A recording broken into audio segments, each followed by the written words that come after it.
En ce qui me concerne, donc, j'introduis un panel qui a été, comment dire? Mis en forme sous, l'entité de ce qu'on a appelé pédagogie, émancipatrice. Alors c'est vrai que, ce terme un peu, comment dire? Un peu compliqué, je crois est extrêmement important. Parler de pédagogie, ces derniers temps, est redevenu un sujet, central, je crois, dans les écoles, alors qu'il était peut-être un peu mis de côté, les années précédentes. Et c'est vrai que, l'actualité, récente de la recherche et de la pensée, sur ces questions me paraît, importante d'être, citée.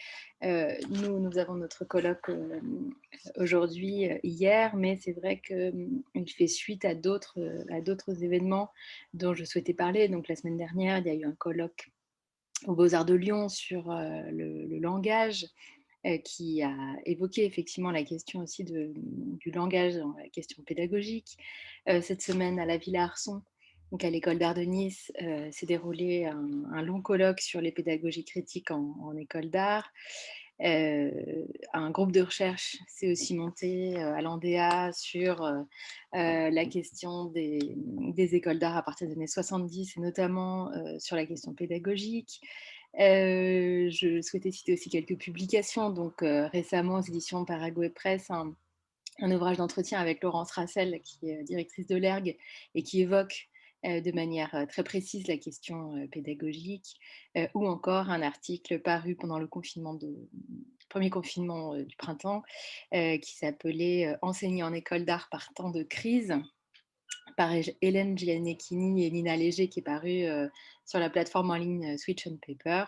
Donc toutes ces choses aussi, nous conduisent à penser, qu'effectivement, cette question de la pédagogie comme émancipation, heu, est une manière de repenser aussi des choses qui ont, longtemps été, peut-être, disons, dans le pire des cas moquées, dans le meilleur des cas ignorées.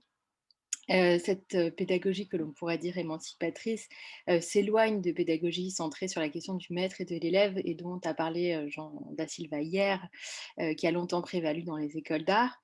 Mais cette pédagogie peut aussi peut-être s'éloigner, du rapport, alors pas de maître-élève, mais de élève à artiste, réalisant son œuvre, dont, parlait également, Jean Da Silva, dans son intervention hier.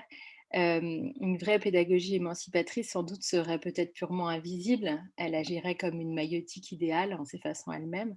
Mais ce travail de perte, parce que l'enseignement, c'est d'abord un travail de perte, repose sur des archives, sur des souvenirs, sur des photographies, sur des témoignages.